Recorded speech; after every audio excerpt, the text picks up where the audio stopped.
Hi everyone, welcome to my channel. ತಮ್ಮೆಲ್ಲರಿಗೂ ನಮ್ಮ ಚಾನಲ್ಗೆ ಸ್ವಾಗತ ಕೋರುತ್ತಾ ಇವತ್ತಿನ ವಿಡಿಯೋದಲ್ಲಿ ತಮ್ಮೊಂದಿಗೆ ಇನ್ನೇನು ಕೇವಲ 2 ದಿನಗಳಲ್ಲಿ ನವೋದಯ ಪ್ರವೇಶ ಪರೀಕ್ಷೆ ನಡೆಯುತ್ತದೆ. 6ನೇ ತರಗತಿಯ ಪ್ರವೇಶ ಪರೀಕ್ಷೆ ಡಿಸೆಂಬರ್ 13, 2025 ಶನಿವಾರ ಬೆಳಗ್ಗೆ 11:30ರಿಂದ 1:30ರವರೆಗೆ ನಡೆಯುತ್ತದೆ. ಅದಕ್ಕಾಗಿ ತಮಗೆ ಸಿದ್ಧತೆ ಮಾಡಲಿಕ್ಕೆ ಮತ್ತು ಪ್ರಿಪ್ರೇಷನ್ಗೋಸ್ಕರ ಯಾವ ರೀತಿ ಪ್ರಶ್ನೆ ಪತ್ರಿಕೆ ಇರುತ್ತೆ ಅನ್ನೋದನ್ನು ನಾನು ಈಗಾಗಲೇ ಸಾಕಷ್ಟು ವಿಡಿಯೋಗಳು ತಿಳಿಸಿರುತ್ತೇನೆ. ಇವತ್ತು ತಮಗೆ ಇನ್ನೊಂದು ಪ್ರಶ್ನೆ ಪತ್ರಿಕೆ ಅಂದರೆ 2015ರಲ್ಲಿ ನಡೆದಂತಹ ಇಲ್ಲಿ ನವೋದಯ ಪ್ರವೇಶ ಪರೀಕ್ಷೆಯ ಪ್ರಶ್ನೆ ಪತ್ರಿಕೆಯನ್ನು ಸಾಲ್ವ್ ಮಾಡಿಕೊಡ್ತಾ ಇದ್ದೀನಿ. ಇದು ಮೊದಲನೇದಾಗಿ ಮಾನಸಿಕ ಸಾಮರ್ಥ್ಯದ ಪ್ರಶ್ನೆಗಳಾಗಿರ್ತಾವೆ. ಇಲ್ಲಿ ಮೊದಲನೇದಾಗಿ ಭಾಗ 1, ಇದಕ್ಕೆ ನಾವು ಮಾದರಿ 1 ಅಂತ ಕೂಡ ಕರಿತೀವಿ. ಇಲ್ಲಿ 4 ಸಮಸ್ಯಾ ಚಿತ್ರಗಳನ್ನು ಕೊಡಲಾಗಿರುತ್ತೆ. ಅದರಲ್ಲಿ 3 ಚಿತ್ರಗಳು ಒಂದೊಂದು ಹೋಲಿಕೆ ಇರ್ತದೆ, ಉಳಿದ ಒಂದು ಚಿತ್ರ ಮಾತ್ರ ಡಿಫ್ರೆಂಟ್ ಆಗಿರುತ್ತೆ, ಬೇರೆ ಇರುತ್ತೆ. ಹಾಗಾದರೆ ನೋಡೋಣ ಅದನ್ನು. ಇಲ್ಲಿ ಮೊದಲನೇದಾಗಿ ನೋಡ್ಬೋದು 4 ಸಮಸ್ಯಾ ಚಿತ್ರಗಳಲ್ಲಿ ಇಲ್ಲಿ ನೋಡ್ಬೋದು ಒಳಗಡೆ ತ್ರಿಭುಜ, ಚೌಕ ಇದೆ. ಇಲ್ಲಿ ಒಳಗಡೆ ಕೂಡ ವೃತ್ತ ಇದೆ, ಬಟ್ ಇಲ್ಲಿ ಮಾತ್ರ ಡಿಫ್ರೆಂಟ್ ಆಗಿದೆ. ಹಾಗಾಗಿ ಇಲ್ಲಿ ಎ ಆಪ್ಷನ್ ಆಗುತ್ತದೆ. ಇನ್ನು ಎರಡನೇ ಪ್ರಶ್ನೆ ನೋಡ್ತಾ ಹೋಗಿ, ಇಲ್ಲಿ ಎ, ಬಿ ಮತ್ತು ಡಿಗಳು ಸೇಮ್ ಆಗಿದೆ, ಬಟ್ ಸಿ ಆಪ್ಷನಲ್ಲಿ ಗೆರೆ ಮಾತ್ರ ಇಲ್ಲಿ ಸ್ವಲ್ಪ ಆ ರೇಖೆಯನ್ನು ದಾಟಿ ಬಂದಿದೆ, ಸಿ ಆಗುತ್ತದೆ. ಇಲ್ಲಿ ನೋಡ್ಬೋದು ಮೂರನೇ ಪ್ರಶ್ನೆಯನ್ನು. ಇಲ್ಲಿ ಮೊದಲನೇದಾಗಿ ರೇಖೆಗಳು ನೋಡ್ತಾ ಹೋಗಿ ಎಲ್ಲಿದೆ ಅಂತ. ಇಲ್ಲಿ ಎಲ್ಲ ಸಣ್ಣ ರೇಖೆ ಇದೆಲ್ಲ ಒಳಗಡೆ ಇದೆ, ಇಲ್ಲಿ ಮಾತ್ರ ಹೊರಗೆ ಬಂದಿದೆ, ಇಲ್ಲಿ ಈ ಆಪ್ಷನ್ ಆಗುತ್ತದೆ. ಇನ್ನು 4ನೇ ಪ್ರಶ್ನೆ ನೋಡ್ಬೋದು. ಇಲ್ಲಿ ಮೊದಲಿಗೆ ಗೆರೆಗಳು ಇಲ್ಲಿದ್ದು, ಆಮೇಲೆ ಒಂದು ಸ್ಪೇಸ್ ಜಾಗ ಬಿಟ್ಟು ಇಲ್ಲಿ ಬಂದಿದ್ದಾವೆ, ಮತ್ತೆ ಒಂದು ಸ್ಪೇಸ್ ಜಾಗ ಬಿಟ್ಟು ಇಲ್ಲಿ ಬಂದಿದ್ದಾವೆ. ಈ ನೆಕ್ಸ್ಟು ಇಲ್ಲಿ ಜಾಗ ಬಿಟ್ಟು ಇಲ್ಲಿ ಬರಬೇಕಾಗಿತ್ತು, ಆದರೆ ಅದು ಇಲ್ಲಿ ಬಂದಿದೆ, ಹಾಗಾಗಿ ಇಲ್ಲಿ ಡಿ ಆಗುತ್ತದೆ. ಇಲ್ಲಿ ನೋಡ್ಬೋದು ಇಲ್ಲಿ ಎ, ಬಿ, ಸಿಗಳು ಸೇಮ್ ಆಗಿದೆ, ಡಿ ಚಿತ್ರ ಇದೆಯಲ್ಲ ಡಿಫ್ರೆಂಟ್ ಆಗಿದೆ, ಹಾಗಾಗಿ ಇಲ್ಲಿ ಡಿ ಆಗುತ್ತದೆ. ಇನ್ನು ನೆಕ್ಸ್ಟು 6ನೇ ಪ್ರಶ್ನೆಯನ್ನು ನೋಡೋಣ. ಇಲ್ಲಿ ನೋಡ್ಬೋದು ಭಾಗ 2ಕ್ಕೆ ಸಂಬಂಧಪಟ್ಟ ಹಾಗೆ ಇಲ್ಲಿ ಏನಿರ್ತಾವೆ ಅಂದರೆ 6ರಿಂದ 10ರವರೆಗಿನ ಪ್ರಶ್ನೆಗಳಲ್ಲಿ ಒಂದು ಸಮಸ್ಯೆ ಚಿತ್ರ ಕೊಡಲಾಗಿರುತ್ತೆ. ಇದೇ ಸೇಮ್, ಏನೂ ವ್ಯತ್ಯಾಸ ಇರುವುದಿಲ್ಲ, ಇದೇ ಸೇಮ್ ಇರ್ತದೆ. ಅದನ್ನು ತಾವು ಕಂಡು ಹಿಡ್ಕೋಬೇಕು ಇಲ್ಲಿ ಯಾವ್ದು ಬರುತ್ತೆ ಅಂತ. ಹಾಗಾದ್ರೆ ನೋಡ್ತಾ ಹೋಗೋಣ, ಇಲ್ಲಿ ಯಾವ್ದು ಬರ್ಬೋದು ಅಂತ ನೋಡ್ಬೋದು ತಾವು. ಇಲ್ಲಿ ಸೇಮ್ ಇರಬೇಕದು, ಸ್ವಲ್ಪ ಕೂಡ ವ್ಯತ್ಯಾಸ ಇರಬಾರ್ದು. ಹಾಗಾದರೆ ನೋಡಿ ಇಲ್ಲಿ ಯಾವ್ದು ಆಗೋದಿಲ್ಲ ಅಂತ ಮೊದಲು ನಾನು ತಮಗೆ ತಿಳಿಸ್ಕೊಡ್ತೀನಿ. ಇಲ್ಲಿ ಬಿ ಆಗೋದಿಲ್ಲ, ಸಿ ಮತ್ತು ಡಿ ಆಗೋದಿಲ್ಲ, ಎ ಆಗುತ್ತದೆ. ಇನ್ನು ಇಲ್ಲಿ ನೋಡ್ಬೋದು ಇಲ್ಲಿ = ಇಲ್ಲಿ ಪ್ಲಸ್ ಇಂಟು ಇದೆ, = ಪ್ಲಸ್ ಇಂಟು. ಇಲ್ಲಿ ನೋಡ್ಬೋದು = ಪ್ಲಸ್ ಇಂಟು ಇದೆ, ಆದರೆ ಇಲ್ಲಿ ನೋಡ್ಬೇಕಾಗಿರೋದು ಏನು ಅಂದರೆ ಇಲ್ಲಿ ಪ್ಲಸ್ ಇದೆ, ಇಲ್ಲಿ ಮೇಲ್ಗಡೆ ಇಂಟು ಇದೆ, ಆದರೆ ಇಲ್ಲಿ ಇರೋದು ಪ್ಲಸ್ಸು, ಕೆಳಗಡೆ ಇಂಟು. ನೋಡ್ತಾ ಹೋಗಿ ಇಲ್ಲಿ ಡಿ ಇಲ್ಲ, ಸಿ ಇಲ್ಲ ಮತ್ತು ಎ ಕೂಡ ಇಲ್ಲ, ಬಟ್ ಬಿ ಆಗುತ್ತದೆ. ಇಲ್ಲಿ ನೋಡ್ಬೋದು ಬಿ ಆದಮೇಲೆ ನೆಕ್ಸ್ಟ್ 8ನೇ ಪ್ರಶ್ನೆ ನೋಡ್ತಾ ಹೋಗಿ ಸೇಮ್ ಆಗಿರುವಂಥ ಚಿತ್ರ ಯಾವುದರಲ್ಲಿದೆ ಅಂತ ನೋಡ್ಬೋದು ತಾವು. ಇಲ್ಲಿ ಎ ಆಪ್ಷನಲ್ಲಿ ಇಲ್ಲ, ಅದೇ ರೀತಿಯಾಗಿ ಇಲ್ಲಿ ಸಿ ಆಪ್ಷನ್ ಇಲ್ಲ ಮತ್ತು ಡಿ ಆಪ್ಷನ್ ಇಲ್ಲ, ಆದರೆ ಇಲ್ಲಿ ಬಿ ಆಪ್ಷನಲ್ಲಿ ಇದೆ. ಹಾಗಾಗಿ ತಾವು ಇಲ್ಲಿ ಬಿ ಹಾಕೋಬೇಕಿದ್ದಾನೆ. ಇಲ್ಲಿ ನೋಡ್ಬೋದು 9ನೇ ಪ್ರಶ್ನೆ ಇದೆ, ಸೇಮ್ ಆಗಿರುವಂಥದ್ದು ಎಲ್ಲಿದೆ ಅಂತ. ಎ ಇಲ್ಲ, ಅದೇ ರೀತಿ ಬಿ ಇಲ್ಲ ಮತ್ತು ಡಿ ಇಲ್ಲ, ಸಿ ಎಲ್ಲಿದೆ ನೋಡ್ಬೋದು ಸೇಮ್ ಇದೆ, ಏನೂ ವ್ಯತ್ಯಾಸ ಇಲ್ಲ. ಇನ್ನು ಇಲ್ಲಿ ನೋಡ್ಬೋದು ಈ ರೀತಿ ಇರುವಂಥ ಸಮಸ್ಯೆ ಚಿತ್ರ ಎ, ಬಿ ಇಲ್ಲ ಮತ್ತು ಅದೇ ರೀತಿಯಾಗಿ ಇಲ್ಲಿ ನೋಡ್ತಾ ಹೋಗಿ ಇಲ್ಲಿ ನೋಡಿದೆ ಸಿ ಕೂಡ ಇಲ್ಲ, ಆದರೆ ಡಿ ಆಪ್ಷನಲ್ಲಿದೆ. ಚಿತ್ರ ಸ್ವಲ್ಪ ಅದು ದಿಕ್ಕು ಬದಲಿಸಿರ್ಬೋದು, ಆದರೆ ಅದೇ ಆನ್ಸರ್ ಆಗುತ್ತದೆ. ನೆಕ್ಸ್ಟು ಭಾಗ 3ಕ್ಕೆ ಸಂಬಂಧಪಟ್ಟ ಹಾಗೆ ಇಲ್ಲಿ ನೋಡ್ಬೋದು ಭಾಗ 3 ಇದು ಪ್ರಶ್ನೆ ಸಂಖ್ಯೆ 11ರಿಂದ 15ರವರೆಗೆ ಇರ್ತದೆ. ಏನು ಅಂದರೆ ಇಲ್ಲಿ ಒಂದು ಸಮಸ್ಯೆ ಚಿತ್ರ ಕೊಡಲಾಗಿರ್ತದೆ, ಅದು ಒಂದು ಭಾಗ ಕಟ್ ಆಗಿರ್ತದೆ, ಅದು ಲೋಪ ಆಗಿರ್ತದೆ, ಅದು ಇಲ್ಲಿ ಇರ್ತದೆ. 4 ಆಪ್ಷನ್ಸ್ಗಳಲ್ಲಿ ಒಂದು ಯಾವುದಾದ್ರೂ ಒಂದು ಆಗಿರ್ತದೆ. ಅದು ದಿಕ್ಕು ಬದಲಿಸಬಾರ್ದು, ಆ್ಯಸ್ ಇಟ್ ಈಸ್ ಹೇಗಿದೆಯೋ ಹಾಗೇ ಇರಬೇಕು ಮತ್ತು ಆಕೃತಿಯಲ್ಲಿ ಲೋಪವಾದ ಭಾಗಕ್ಕೆ ಸರಿಯಾಗಿ ಹೊಂದಿಸಬೇಕಾಗುತ್ತೆ. ನೋಡ್ಬೋದು ಇಲ್ಲಿ ಯಾವ ರೀತಿ ಇದನ್ನು ತಾವು ಮಾಡಬೇಕು ಅಂದರೆ ಇಲ್ಲಿ ನೋಡ್ಬೋದು ಈ ರೀತಿ ಕೂಡಿಸ್ಕೋಬೇಕು. ಫಸ್ಟು ನೋಡಿ ಇಲ್ಲಿ ಈ ರೀತಿ, ಮತ್ತೆ ಇಲ್ಲಿ ಒಂದು ರೇಖೆ ಬರುತ್ತೆ, ಇಲ್ಲಿಂದ ಇದಕ್ಕೆ ಮಾತ್ರ ಅದು ಕೂಡಿರಬೇಕು.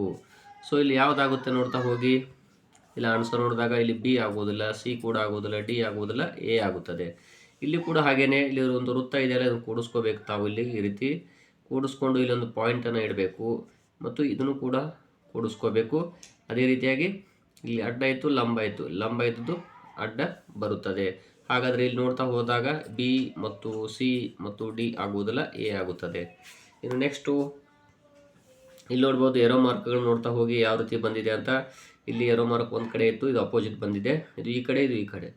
ಇಲ್ಲಿ ಎಲ್ಲ ಅಪೋಸಿಟ್ ಬಂದಿರ್ತಾವೆ. ಹಾಗಾದರೆ ಇದು ಕೂಡ ಅಪೋಸಿಟ್ ಬಂದಿರಬೇಕು. ಅದು ಯಾವ ರೀತಿ ಇದೆ ಅಂತ ನೋಡ್ತಾ ಹೋಗಿ ಇಲ್ಲಿ ಎ ಇಲ್ಲ ಮತ್ತು ಸಿ ಮತ್ತು ಡಿ ಇಲ್ಲ, ಬಿ ಆಪ್ಷನ್ ನೋಡ್ತಾ ಹೋಗಿ ಅಪೋಸಿಟ್ ದಿಕ್ಕಿನಲ್ಲಿನೇ ಬಂದಿದೆ. ಇಲ್ಲಿ ಕೂಡ ಹಾಗೇನೆ ಇಲ್ಲಿ ನೋಡ್ತಾ ಹೋದಾಗ ಮೊದಲು ಚೌಕವನ್ನು ಕೂಡಿಸ್ಕೋಬೇಕು ತಾವು. ಇದನ್ನು ಈ ರೀತಿ ಚೌಕ ಕೂಡಿಸ್ಕೊಂಡು ಒಳಗಡೆ ಇರುವ ಚೌಕಗಳನ್ನು ಕೂಡಿಸ್ಕೊತಾ ಹೋಗಬೇಕು. ಈ ರೀತಿ ಈ ರೀತಿ ಕೂಡಿಸ್ಕೊಂಡಾಗ ಯಾವ್ದು ಆನ್ಸರ್ ಆಗುತ್ತೆ ಅಂದರೆ ಇಲ್ಲಿ ನೋಡ್ಬೋದು ತಾವು, ಇಲ್ಲಿ ಎ ಅಥವಾ ಬಿ ಅಥವಾ ಇಲ್ಲಿ ಡಿ ಆಗುವುದಿಲ್ಲ, ಸಿ ಆಪ್ಷನ್ನು ಆಗುತ್ತದೆ. ಇನ್ನು ನೆಕ್ಸ್ಟು ಇಲ್ಲಿ ಏರೋ ಮಾರ್ಕ್ಗಳು ನೋಡ್ಬೋದು ಯಾವ ರೀತಿ ಬಂದಿದೆ. 15ನೇ ಪ್ರಶ್ನೆಯಲ್ಲಿ ಒಂದು ಮೇಲೆ ಹೋಗಿದೆ, ಇದೊಂದು ಡಿಫ್ರೆಂಟ್ ಆಗಿರುವಂಥ ಏರೋ ಮಾರ್ಕ್ ಇದೆ, ಒಂದು ಕೆಳಗಡೆ ಬಂದಿದೆ. ಇಲ್ಲಿ ನೋಡ್ಬೋದು ಅದರ ಜಾಗದಲ್ಲಿ ಒಂದು ಈ ಕಡೆ ಹೋಗಿದೆ ಏರೋ ಮಾರ್ಕು, ಒಂದು ಬಲ ಒಂದು ಎಡ ಒಂದು ಬಲ ಈ ರೀತಿ ಬಂದಿದೆ. ಹಾಗಾದ್ರೆ ಇಲ್ಲಿ ನೆಕ್ಸ್ಟ್ ಯಾವುದು ಬರುತ್ತೆ, ಇದೇ ಸೇಮ್ ಆಗಿ ಮೇಲ್ಗಡೆ ಹೋಗುತ್ತೆ ಅದು. ಅಂದರೆ ಇಲ್ಲಿ ಯಾವ ರೀತಿ ಬಂದಿದೆಯೋ ಈ ಚಿತ್ರಕ್ಕೆ ಸಂಬಂಧಪಟ್ಟಾಗ ಇಲ್ಲಿ ಕೂಡ ಹಾಗೇನೇ ಇರುತ್ತೆ, ಒಂದು ಮೇಲೆ ಹೋಗುತ್ತೆ ಒಂದು ಕೆಳಗಡೆ ಬರುತ್ತೆ. ಹಾಗಾದರೆ ಯಾವುದಿದೆ ಅಂತ ನೋಡ್ತಾ ಹೋಗಿ, ಇಲ್ಲಿ ಎ ಬಿ ಸಿ ಇಲ್ಲ ಡಿ ಆಗುತ್ತದೆ. ನೆಕ್ಸ್ಟು ಪ್ರಶ್ನೆ ಭಾಗ 4ಕ್ಕೆ ಸಂಬಂಧಪಟ್ಟ ಹಾಗೆ ನೋಡೋಣ. ಭಾಗ 4ರಲ್ಲಿ ಹೇಗಿರುತ್ತೆ ಅಂದರೆ ಪ್ರಶ್ನೆ ಸಂಖ್ಯೆ 16ರಿಂದ 20ರವರೆಗೆ ಎಡಬದಿಗೆ 3 ಪ್ರಶ್ನೆ ರೂಪದ ಆಕೃತಿಗಳನ್ನು ಕೊಟ್ಟು 4ನೇ ಆಕೃತಿ ಸ್ಥಾನವನ್ನು ಖಾಲಿ ಬಿಡಲಾಗಿರುತ್ತೆ, ಕ್ವಶನ್ ಮಾರ್ಕ್ ಇರುತ್ತೆ. ಈ ಪ್ರಶ್ನೆ ರೂಪದ ಆಕೃತಿಗಳು ಒಂದು ಶ್ರೇಣಿಯಲ್ಲಿರ್ತಾವೆ. ಶ್ರೇಣಿ ಅಂದರೆ ಸೀರಿಯಲ್ ಆಗಿ ಕ್ರಮಾನುಗತವಾಗಿರ್ತಾವೆ. ಹಾಗಾದರೆ ನೋಡ್ತಾ ಹೋಗೋಣ. ಇಲ್ಲಿ ನೋಡ್ಬೋದು 1 2 3 4, 1 2 3 4 5, 1 2 3 4 5 ಆದಮೇಲೆ 6 ಆದಮೇಲೆ 7 ಬರುತ್ತೆ. ನೋಡ್ಬೋದು 1 2 3 4 5 6 7. ಸೊ ಇಲ್ಲಿ ಎ ಮತ್ತು ಸಿ ಮತ್ತು ಡಿ ಆಗುವುದಿಲ್ಲ, ಬಿ ಆಗುತ್ತದೆ. ಇಲ್ಲಿ ನೋಡ್ಬೋದು ಇಲ್ಲಿ 0 ಪ್ಲಸ್ ಇತ್ತು, ಆಮೇಲೆ ಅದೇನಾಯಿತು ಇಲ್ಲಿ ನಂಬರ್ ಈ ಕಡೆ ಬಂತು, ಮತ್ತು ಇಲ್ಲಿ ಬಂತು, ಈಗ ನೆಕ್ಸ್ಟು ಈ ಕಡೆ ಬರುತ್ತದೆ. ಹಾಗಾದರೆ ಅದು ನೋಡ್ತಾ ಹೋದಾಗ ಎ ಬಿ ಇಲ್ಲ ಮತ್ತು ಡಿ ಇಲ್ಲ, ಸಿ ಆಗುತ್ತದೆ. ಇಲ್ಲಿ ನೋಡ್ಬೋದು ನೆಕ್ಸ್ಟ್ ಪ್ರಶ್ನೆ, ಇಲ್ಲೊಂದು ರೇಖೆ ಇತ್ತು, ಇಲ್ಲೊಂದು ಏರೋ ಮಾರ್ಕ್ ಇತ್ತು. ಈಗ ಅದು ಮೇಲೆ ಹೋಗಿದೆ, ಇದು ಕೆಳಗೆ ಬಂದಿದೆ. ಈಗ ಏರೋ ಮಾರ್ಕ್ ಈ ಕಡೆ ಹೋಗಿದೆ, ಇದು ಈ ಕಡೆ ಬಂದಿದೆ. ಹಾಗಾದ್ರೆ ನೆಕ್ಸ್ಟ್ ಏನಾಗುತ್ತೆ ಅಂದರೆ ಇಲ್ಲಿ ತಮ್ಮ ತೋರಿಸೋದಾದರೆ ಈ ರೀತಿ ಪಾಯಿಂಟ್ ಇರುತ್ತೆ, ಒಂದು ಏರೋ ಮಾರ್ಕು ಕೆಳಗೆ ಬರುತ್ತೆ. ಸೊ ಹಾಗಾದರೆ ಅದು ಡಿ ಆಪ್ಷನ್ ಆಗುತ್ತದೆ. ಇನ್ನು 19ನೇ ಪ್ರಶ್ನೆ ನೋಡ್ಬೋದು. 19ನೇ ಪ್ರಶ್ನೆಯಲ್ಲಿ ಇಲ್ಲಿ ಒಂದು ಏರೋ ಮಾರ್ಕ್ ನೋಡ್ಬೋದು ಯಾವ ರೀತಿ ಬಂದಿದೆ ಅಂತ. ಮೊದಲು 2 ಗೆರೆ ಇದು, ಆಮೇಲೆ ಅದು ಒಂದು ಅಡ್ಡ ಗೆರೆ ಬಂತು, ಈಗ ಮತ್ತೆ 2 ರೇಖೆಗಳದು. ಈಗ ನೆಕ್ಸ್ಟ್ ಯಾವ್ದು ಬರುತ್ತೆ ಅಂತ ನೋಡ್ತಾ ಹೋದಾಗ ಇಲ್ಲಿ ತಮಗೆ ತೋರಿಸೋದಾದರೆ 1 ಗೆರೆ 2 3 ಬರುತ್ತೆ, ಮತ್ತು ಒಂದು ಈ ಕಡೆ ಹೊಳುತ್ತೆ, ಒಂದು ಈ ಕಡೆ ಹೊಳುತ್ತೆ. ಸೊ ಇಲ್ಲಿ ಎ ಬಿ ಸಿ ಇಲ್ಲ, ಡಿ ಆಗುತ್ತದೆ. ಇಲ್ಲಿ ಕೂಡ ನೋಡ್ತಾ ಹೋಗಿ 20ನೇ ಪ್ರಶ್ನೆ ಒಂದು ಏರೋ ಮಾರ್ಕು ಒಂದು ಈ ರೀತಿ ರೇಖೆ ಇತ್ತು, ಇಲ್ಲಿ ಏನಾಯಿತು ಅದು ಮತ್ತೆ ಒಂದು ರೇಖೆ ಎಕ್ಸ್ಟ್ರಾ ಬಂದಿದೆ ನೋಡಿ. ಹಾಗಾದರೆ ಇಲ್ಲಿ ಯಾವ್ದು ಬರುತ್ತೆ ಅಂತ ನೋಡ್ತಾ ಹೋದಾಗ ಇಲ್ಲಿದೆಯಲ್ಲ ರೇಖೆಗಳು ಎಷ್ಟು ಇದ್ದು, ಇಲ್ಲಿ ಮೊದಲು 1 2 ಇತ್ತು, ಇಲ್ಲೇನಾಯಿತು ಮತ್ತೆ ಎಕ್ಸ್ಟ್ರಾ ಬಂತು ಒಂದು. ಸೊ ಇಲ್ಲಿ ನೆಕ್ಸ್ಟ್ 3 ಬರ್ತಾವೆ. ಹಾಗಾದರೆ ಯಾವ ರೀತಿ ಅಂದರೆ ನೋಡ್ಬೋದು, ಒಂದು ಈ ರೀತಿ ಇರ್ತದೆ ನೋಡ್ಬೋದು, 1 2 3 ಈ ರೀತಿ, ಮತ್ತೆ ಒಂದು ಏರೋ ಮಾರ್ಕ್ ಬರುತ್ತೆ ಈ ರೀತಿ, ಅದು ಕೂಡ ಹಾಗೇನೆ 1 2 3 ಈ ರೀತಿ ಬರುತ್ತೆ. ಸೊ ಹಾಗಾದರೆ ಅದು ಡಿ ಆಪ್ಷನ್ನು ಆಗುತ್ತದೆ.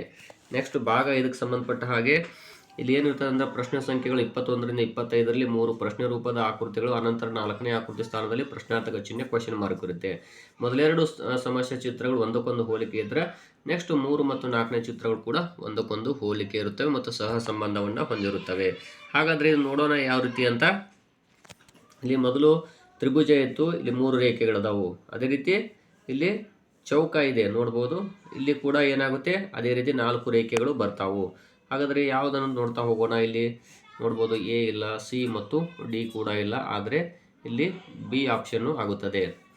ಇಲ್ಲಿ ನೋಡ್ಬೋದು ಇಲ್ಲಿ 4 ಬಾಹುಗಳಿರುವಂಥ ಆಕೃತಿ ಇದೆ, ಇಲ್ಲಿ 6 ಆಗಿದೆ ಅದು ನೋಡ್ಬೋದು. ಇಲ್ಲಿ ನೆಕ್ಸ್ಟು ಚೌಕ ಕೊಟ್ಟು ಇಲ್ಲೊಂದು ತ್ರಿಭುಜವನ್ನು ಕೂಡ ಆ್ಯಡ್ ಮಾಡಲಾಗಿರ್ತದೆ. ಹಾಗಾದರೆ ಇಲ್ಲಿ ಏನಾಗುತ್ತೆ ನೆಕ್ಸ್ಟ್ ಅಂದರೆ ತಮ್ಮ ತೋರಿಸೋದಾದರೆ ನೋಡ್ತಾ ಹೋಗ್ಬೋದು, ಈ ರೀತಿ ಒಂದು ರೇಖೆ ಬರ್ತದೆ ಆಯತಾಕೃತಿ. ಇಲ್ಲಿ ನೆಕ್ಸ್ಟು ಇಷ್ಟು ಭಾಗವನ್ನು ತುಂಬಲಾಗಿರುತ್ತೆ ಆ್ಯಸ್ ಇಟ್ ಈಸ್ ನೋಡ್ಬೋದು, ಇಷ್ಟು ತುಂಬಿ ಇಲ್ಲಿ ಒಂದು ತ್ರಿಭುಜ ಬರ್ತದೆ, ಆದರೆ ಈ ರೀತಿ ಬರುತ್ತೆ ಅದು. ಸೊ ಇಲ್ಲಿ ಕೂಡ ಬಾಹುವನ್ನು ತುಂಬಲಾಗಿರ್ತದೆ. ನೋಡಿದರೆ ಯಾವ್ದು ಬರ್ಬೋದು, ಅದು ಕೆಳಗಡೆ ನೋಡ್ತಾ ಹೋದಾಗ ಎ ಬಿ ಸಿ ಇಲ್ಲ, ಡಿ ಆಪ್ಷನ್ನು ನೋಡ್ಬೋದು ಬಂದೇ ಬರುತ್ತೆ. ಇನ್ನು ನೆಕ್ಸ್ಟ್ ನೋಡ್ಬೋದು 23ನೇ ಪ್ರಶ್ನೆ ನೋಡ್ತಾ ಹೋದಾಗ ಒಂದು ಏರೋ ಮಾರ್ಕ್ ಕೊಟ್ಟು ಈ ರೀತಿ ಕೊಡಲಾಗಿತ್ತು, ಅದು ಅಪೋಸಿಟ್ ದಿಕ್ಕಿನಲ್ಲಿ ಬಂದಿದೆ ಈ ಸಾರಿ. ಈಗ ಈ ಕಡೆ ಬಂದರೆ ನೆಕ್ಸ್ಟ್ ಏನಾಗುತ್ತೆ ಈ ಕಡೆ ಬರುತ್ತೆ. ಹಾಗಾದರೆ ನೋಡ್ಬೋದು ಇಲ್ಲಿ ನೋಡ್ಬೋದು ಈ ರೀತಿ ಬರುತ್ತದೆ. ಸೊ ಹಾಗಾದರೆ ಇಲ್ಲಿ ಎ ಆಪ್ಷನ್ನೇ ಇದೆ ನೋಡಿ, ಇಲ್ಲಿ ಬಿ ಮತ್ತು ಸಿ ಮತ್ತು ಡಿಗಳು ಇಲ್ಲ.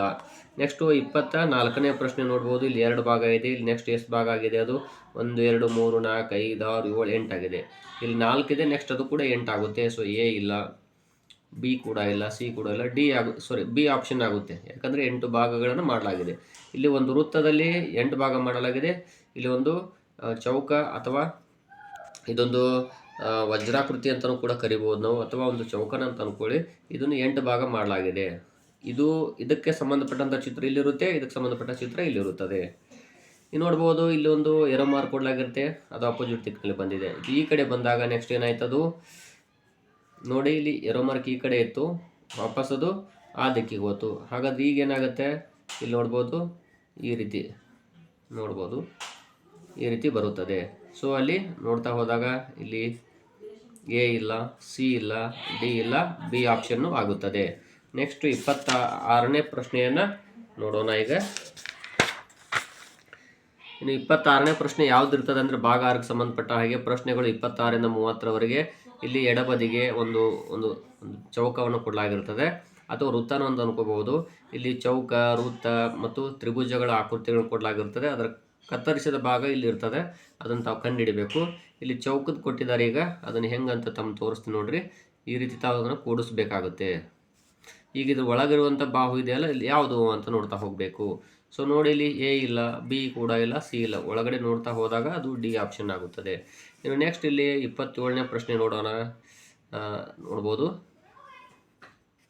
ನೋಡಿ, ಈ ರೀತಿ ಯಾವುದಿದೆ ಅಂತ. ಇಲ್ಲಿ ಬಿ ಇಲ್ಲ, ಸಿ ಇಲ್ಲ, ಡಿ ಇಲ್ಲ, ಎ ಆಪ್ಷನ್ ಇದೆ ನೋಡಿ. ನೆಕ್ಸ್ಟು ಇಲ್ಲಿ 28ನೇ ಪ್ರಶ್ನೆಯನ್ನು ಈ ರೀತಿ ನೋಡ್ಬೋದು. ಈ ರೀತಿ ಯಾವುದಿದೆ ನೋಡ್ತಾ ಹೋದಾಗ ಇಲ್ಲಿ ಎ ಆಪ್ಷನ್ ಇಲ್ಲ, ಬಿ ಕೂಡ ಇಲ್ಲ, ನೋಡ್ಬೋದು ಸಿ ಆಪ್ಷನ್ ಇದೆ ನೋಡಿ. ಸೊ ಸಿ ಆಗುತ್ತದೆ, ಡಿ ಕೂಡ ಆಗುವುದಿಲ್ಲ. 29ನೇ ಪ್ರಶ್ನೆ ಈಗ ನೋಡಿ, ಈ ರೀತಿ ಕೂಡಿಸ್ಕೊಳ್ಳಿ. ಈ ರೀತಿ ಕೂಡಿಸ್ಕೊಂಡಾಗ ಇಲ್ಲಿ ಯಾವ್ದು ಬರ್ತದೆ ಹಾಗಾದರೆ ನೋಡ್ತಾ ಹೋಗಿ. ಎ ಆಪ್ಷನ್ ಇಲ್ಲ, ನೋಡ್ಬೋದು. ಬಿ ಮಾತ್ರ ಕನ್ಫರ್ಮ್ ಇದೆ ನೋಡಿ. ಸೊ ಹಾಗಾಗಿ ಬಿ ಆಗುತ್ತದೆ, ಸಿ ಮತ್ತು ಡಿ ಆಗುವುದಿಲ್ಲ. ಇನ್ನು 30ನೇ ಪ್ರಶ್ನೆ, ಇದನ್ನು ಈ ರೀತಿ ಕೂಡಿಸ್ಕೋಬೇಕು ತಾವು. ಇಲ್ಲಿ ನೋಡಿ ಯಾವ್ದು ಬರುತ್ತೆ ಅಂತ ನೋಡ್ತಾ ಹೋದಾಗ ಇಲ್ಲಿ ಎ ಇಲ್ಲ, ಸಿ ಇಲ್ಲ, ಡಿ ಇಲ್ಲ, ಬಿ ಆಪ್ಷನ್ನು ಆಗುತ್ತದೆ. ಇನ್ನು ನೆಕ್ಸ್ಟು ಭಾಗ 7ಕ್ಕೆ ಸಂಬಂಧಪಟ್ಟ ಹಾಗೆ ಇಲ್ಲಿ ಮಿರರ್ ಇಮೇಜ್ಗಳಿರ್ತಾವೆ. ಅಂದರೆ ಇಲ್ಲಿ ಒಂದು ಸಮಸ್ಯೆ ಚಿತ್ರವನ್ನು XY ಅನ್ನುವಂಥ ಜಾಗಕ್ಕೆ ಹಿಡಿದಾಗ ಅದರ ಪ್ರತಿಬಿಂಬ ಯಾವ ರೀತಿ ಮಾಡುತ್ತೆ ನೋಡ್ಬೋದು. ಇಲ್ಲಿ ಇದು ಈ ಕಡೆ ಇರುವಂಥ ಚಿತ್ರ ಏನಾಗುತ್ತೆ, ಅಪೋಸಿಟ್ ದಿಕ್ಕಿನಲ್ಲಿ ಬರುತ್ತದೆ. ಇದು ಈಜಿ ಇದೆ, ಡೈರೆಕ್ಟಾಗಿ ಹೇಳ್ಬಿಡ್ಬೋದು ಎ ಅಂತ. ಇನ್ನು ನೆಕ್ಸ್ಟ್ ಇಲ್ಲಿ ನೋಡ್ಬೋದು, ಇಲ್ಲಿ ಎಫ್ ಎನ್ನುವಂಥ ಆಕೃತಿ ಇದೆಯಲ್ಲ, ಇದರದ್ದು ನಾವು ಹಿಡಿದಾಗ ಯಾವ ರೀತಿ ಮಾಡುತ್ತೆ ಅಂದರೆ ನೋಡ್ಬೋದು. ಇಲ್ಲಿ ಈ ರೀತಿ ನೋಡ್ತದೆ. ಇಲ್ಲಿ ಪಾಯಿಂಟು, ಇಲ್ಲಿ ಪಾಯಿಂಟು. ಸೊ ಇಲ್ಲಿ ಬಿ ಆಗುತ್ತದೆ. ಇನ್ನು ಪೂರ್ ಅಂತಿದೆಯಲ್ಲ, ಇದು ನೋಡ್ಬೋದು. ಮೊದಲಿಗೆ ಯಾವ ಅಕ್ಷರ ಮೂಡ್ತದೆ, ROOP. ಸೊ ಇಲ್ಲಿ ಯಾವುದಾಗುತ್ತೆ ಅಂದರೆ ನೋಡ್ಬೋದು, ಇಲ್ಲಿ ಎ ಇಲ್ಲ, ಬಿ ಇಲ್ಲ. ಯಾಕಂದರೆ ಸೇಮ್ ಅಕ್ಷರಗಳು ಮೂಡಿತಾವು. ಕನ್ನಡಿಯಲ್ಲಿ ಸೇಮ್ ಅಕ್ಷರಗಳು ಬರುವುದಿಲ್ಲ, ಪಿ ಅಕ್ಷರ. ಹಾಗಾಗಿ ಇಲ್ಲಿ ಡಿ ಆಗುತ್ತದೆ. ಇಲ್ಲಿ ನೋಡ್ಬೋದು CDS ಅಂತಿದೆಯಲ್ಲ, ಅದು ಯಾವುದಾಗುತ್ತೆ ಅಂದರೆ ಫಸ್ಟಿಗೆ ಡಿ ಬರುತ್ತೆ. ಈ ಕಡೆ ನಾನು ಮಣ್ಣಿದನ್ನು ಹೇಳಿದ್ದೀನಿ, ಈ ಆ ಕಡೆ ಸಿ ಅಕ್ಷರ ಈ ಕಡೆ ಬರುತ್ತೆ, ಡಿ ಅಕ್ಷರ ಈ ಕಡೆ ಬರುತ್ತೆ, ಮತ್ತು ಉಲ್ಟಾ ಬರುತ್ತದೆ. ಸೊ ಇಲ್ಲಿ ಎ ಆಗುತ್ತದೆ. ಇನ್ನು ನೋಡ್ಬೋದು TBAT ಅಂತಿದೆಯಲ್ಲ, ಅದು ಯಾವ ರೀತಿ ಮೂಡ್ತದೆ ಅಂದರೆ ನೋಡ್ತಾ ಹೋಗ್ಬೋದು. ಟಿ ಮಾತ್ರ ನೋಡ್ತಾ ಹೋದಾಗ ಸೇಮ್ ಆಗಿದೆ, ಅದು ಏನು ಚೇಂಜಸ್ ಆಗಿರುವುದಿಲ್ಲ. ಹಾಗಾಗಿ ಆದರೆ ಕನ್ಫ್ಯೂಸ್ ಮಾಡ್ಕೊಳ್ಬಾರ್ದು ತಾವು. ಈ ಟಿ ಅಕ್ಷರ ಮೊದಲು ಬರುತ್ತೆ, ಎ ಅಕ್ಷರ ಆಮೇಲೆ ಬರುತ್ತೆ, ನೆಕ್ಸ್ಟ್ ಬಿ ಬರುತ್ತೆ, ಮತ್ತು ನೆಕ್ಸ್ಟು ಟಿ ಬರುತ್ತದೆ. ಸೊ ಇಲ್ಲಿ ಡಿ ಆಪ್ಷನ್ನು ಆಗುತ್ತದೆ. ನೆಕ್ಸ್ಟ್ ಪ್ರಶ್ನೆ ನೋಡೋಣ. ಇಲ್ಲಿ ಭಾಗ 8ಕ್ಕೆ ಸಂಬಂಧಪಟ್ಟ ಹಾಗೆ ನೋಡ್ಬೋದು. ಇಲ್ಲಿ ಪ್ರಶ್ನೆ ಸಂಖ್ಯೆ 36ರಿಂದ 40ರವರೆಗೆ ಈ ಕಾಗದಗಳನ್ನು ನೋಡ್ಬೋದು. ಪ್ರಶ್ನೆ ರೂಪದ ಕಾಗದದ ಆಕೃತಿಗಳ ತುಂಡನ್ನು ಮಡಚಿ ಚಿತ್ರೀಕರಿಸಿದ ಎಡಬದಿಯಲ್ಲಿ ABC ಮತ್ತು D ಎಂಬ ಅಂಕಿಗಳ ಉತ್ತರ ರೂಪದ ಆಕೃತಿಗಳನ್ನು ಬದಲಾಯಿಸುವಲ್ಲಿ ಗಮನಿಸಬೇಕು. ನೀವು ಆಯ್ಕೆ ಮಾಡುವ ಉತ್ತರ ರೂಪದ ಆಕೃತಿಯು ಕಾಗದ ತುಂಡನ್ನು ಬಿಡಿಸಿದಾಗ ಹೇಗೆ ಕಾಣುತ್ತದೆ ಎಂಬುದನ್ನು ಯೋಚಿಸಬೇಕು. ನೋಡಿ, ಇಲ್ಲಿ 2 ಭಾಗ ಮಾಡಿದರೆ, ಮತ್ತೊಂದು ಭಾಗ ಮಾಡಲಾಗಿದ್ದರೆ ಇಲ್ಲಿ ಒಂದು ಚುಕ್ಕಿ ನೀಡಲಾಗಿರ್ತದೆ. ಅಂದರೆ ಇಲ್ಲಿ 4 ಕಡೆ ಚುಕ್ಕಿ ಬರುತ್ತದೆ, ಅಂದರೆ ಎ ಆಗುತ್ತದೆ. ಇಲ್ಲಿ ನೋಡ್ಬೋದು, ಇಲ್ಲಿ 2 ಭಾಗ ಇತ್ತು, ಮತ್ತೊಂದು ಭಾಗ ಮಾಡಲಾಗಿ ಇಲ್ಲಿ ಕಟ್ ಮಾಡಲಾಗಿರ್ತದೆ.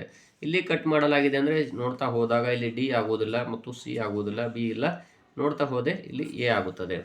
ಇಲ್ಲಿ ಮೊದಲಿಗೆ 38ನೇ ಪ್ರಶ್ನೆ ನೋಡ್ಬೋದು. ಇಲ್ಲಿ 2 ಭಾಗ ಮಾಡಲಾಗಿತ್ತು, ನೆಕ್ಸ್ಟ್ ಇಲ್ಲಿ ಮತ್ತೊಂದು ಭಾಗ ಮಾಡಿಸಲಾಗಿದೆ. ಇಲ್ಲಿ ಏನಾಗಿದೆ, ಮತ್ತೊಂದು ಭಾಗ ಮಾಡಿಸಿ ಇಲ್ಲಿ ತ್ರಿಭುಜದ ರೀತಿಯಲ್ಲಿ ಕಟ್ ಮಾಡಲಾಗಿದೆ. ಹಾಗಾದರೆ 4 ಕಡೆ ಬರುತ್ತೆ ಅದು ತ್ರಿಭುಜ. ಆದರೆ ದಿಕ್ಕುಗಳು ಮಾತ್ರ ನೋಡ್ಬೋದು, ಇಲ್ಲಿ ಹೇಗಿದೆಯೋ ಅದೇ ರೀತಿ ಬರುತ್ತೆ. ಸೊ ಎ, ಬಿ, ಸಿ ಇಲ್ಲ, ಡಿ ಬರುತ್ತದೆ.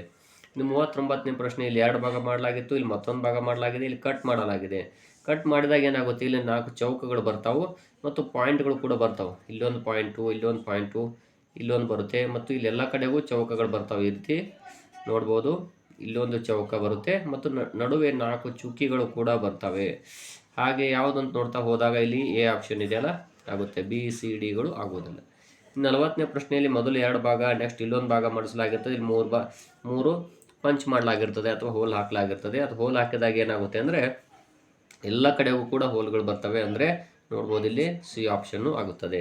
ಇನ್ನು ನೆಕ್ಸ್ಟು 41ನೇ ಪ್ರಶ್ನೆ ನೋಡ್ಬೋದು. ಇಲ್ಲಿ ಯಾವ ರೀತಿ ಇದೆ ಅಂದರೆ ಭಾಗ 9ಕ್ಕೆ ಸಂಬಂಧಪಟ್ಟ ಹಾಗೆ ಇಲ್ಲಿ ಏನು ಹೇಳಿದ್ದಾರೆ ಅಂದರೆ ಇಲ್ಲಿ ಒಂದು ಆಕೃತಿಯನ್ನು ಭಾಗಗಳನ್ನು ಕೊಡಲಾಗಿರ್ತಾವೆ. ಇದರ ಭಾಗಗಳಿಂದ ಒಂದು ಚಿತ್ರ ತಯಾರಾಗಿರ್ತದೆ, ಒಂದು ಆಕೃತಿ ಯಾವುದಂತ ನೋಡ್ತಾ ಹೋಗೋಣ. ಇಲ್ಲಿ ತಾವು ಕೂಡ ಹೇಳ್ಬೋದು ಯಾವ್ದು ಆಗಿದೆ ಅಂತ. ಇಲ್ಲಿ ನೋಡಿ 1 2 3 4 ಈ ರೀತಿ ಯಾವುದಿದೆ. ಹಾಗಾದರೆ ಇಲ್ಲಿ ನೋಡ್ಬೋದು ತಾವು ಕೂಡ ಅಷ್ಟು ಆಪ್ಷನ್ಸ್ಗಳನ್ನು ನೋಡ್ಬೋದು ತಾವು. ಇಲ್ಲಿ ನೋಡಿ ಮೊದಲನೇದಾಗಿ 2 ಬಾಹುಗಳು ಎಲ್ಲಿ ಬಂದಿದ್ದಾವೆ ಅಂತ ನೋಡ್ತಾ ಹೋಗು ಫಸ್ಟ್ ತಾವು. ಇಲ್ಲಿ ಡಿ ಆಪ್ಷನಲ್ಲಿಲ್ಲ ಮತ್ತು ಸಿ ಆಪ್ಷನಲ್ಲಿಲ್ಲ. ಅದೇ ರೀತಿ ಇಲ್ಲಿ ಬಿ ನೋಡ್ಬೋದು. ಬಿ ಅಲ್ಲಿ ಕೂಡ ಸ್ವಲ್ಪನೂ ವ್ಯತ್ಯಾಸ ಇರಬಾರ್ದು, ಆ ರೀತಿ ಇರಬೇಕದು. ಹಾಗಾಗಿ ಇಲ್ಲಿ ಎ ಆಪ್ಷನ್ ಆಗುತ್ತದೆ. ಇಲ್ಲಿ ನೆಕ್ಸ್ಟು ನೋಡ್ಬೋದು ಇಲ್ಲಿ ಇಷ್ಟು ತ್ರಿಭುಜಗಳು ಎಲ್ಲಿದ್ದಾವಂತ. ಇಲ್ಲಿ ಡಿ ಇಲ್ಲ, ಸಿ ಇಲ್ಲ, ಬಿ ಇಲ್ಲ, ಎ ಅಲ್ಲಿದೆ. ಈ ಚಿತ್ರದಲ್ಲಿ ನೋಡ್ತಾ ಹೋದಾಗ ಯಾವ್ಯಾವ ಬರ್ತಾವಂತ. ಇಲ್ಲಿ ಒಂದು ತ್ರಿಭುಜ ಇದೆ, ಇಲ್ಲೊಂದು ಬಾಹು ಇದೆ, ಇಲ್ಲೊಂದಿದೆ, ಇಲ್ಲೊಂದಿದೆ. ಸೊ ಇಲ್ಲಿ ಸಿ ಆಪ್ಷನ್ನು ಆಗುತ್ತದೆ. ಇಲ್ಲಿ ನೋಡ್ಬೋದು ಈ ಸಮಸ್ಯೆ ಚಿತ್ರವನ್ನು ನೋಡಿದಾಗ ಇಲ್ಲಿ ಒಂದು ಬಾಹು ಇದೆ, ಅದೇ ರೀತಿ ಇಲ್ಲಿ ನೋಡ್ಬೋದು ಮತ್ತು ಇಲ್ಲೊಂದು ತ್ರಿಭುಜ ಇದೆ, ಇಲ್ಲೊಂದು ತ್ರಿಭುಜ ಇದೆ. ಸೊ ಇಲ್ಲಿ ಎ ಆಗುತ್ತದೆ.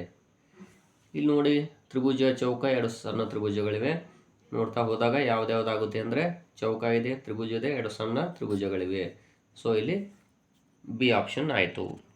ಅದೇ ರೀತಿ ನೆಕ್ಸ್ಟ್ ನೋಡೋಣ. ಈಗ ಕೊನೆಯ ಪ್ರಶ್ನೆ ಭಾಗ 10ಕ್ಕೆ ಸಂಬಂಧಪಟ್ಟ ಹಾಗೆ ಇದೇ ರೀತಿ ಇರುವಂತಹ ಸಮಸ್ಯೆ ಚಿತ್ರ ಎಲ್ಲಿದೆ ಅಂತ ನೋಡ್ಬೋದು ತಾವು. ಇಲ್ಲಿ ಮೊದಲನೇ ಆಪ್ಷನನ್ನು ನೋಡ್ಬೋದು. ಇಲ್ಲಿ ಯಾವುದು ಅಂತ, ಇದು ಏನಂತ ನಿಮ್ಗೆ ಸ್ಪಷ್ಟವಾಗಿ ಹೇಳೋದಾದರೆ ಇಲ್ಲಿ ಕೊಟ್ಟಿರುವಂಥ ಒಂದು ಪ್ರಶ್ನೆ ಸಂಖ್ಯೆಗಳು 46ರಿಂದ 50ರವರೆಗಿನ ಏನು ಪ್ರಶ್ನೆಗಳಿದಾವಲ್ಲ, ಒಂದು ಆಕೃತಿಯನ್ನು ಮತ್ತು ಬಲಭಾಗದಲ್ಲಿ ಉತ್ತರ ರೂಪದ 4 ಆಪ್ಷನ್ಸ್ಗಳನ್ನು ಕೊಡಲಾಗಿರುತ್ತೆ.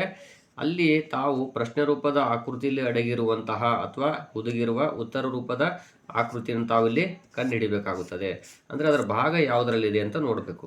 ಇಲ್ಲಿ ನೋಡ್ಬೋದು ಇಲ್ಲಿ ವಿ ಅನ್ನೋ ಅಕ್ಷರ ಇಲ್ಲಿ ಎದಲ್ಲಿ ಇದೆ. ಇನ್ನು ಎಚ್ ಅಕ್ಷರ ಯಾವುದರಲ್ಲಿ ಬರ್ತದೆ ನೋಡ್ತಾ ಹೋಗಿ. ಇಲ್ಲಿ ಸಿ ಆಪ್ಷನಲ್ಲಿದೆ ನೋಡಿ, ಎಚ್.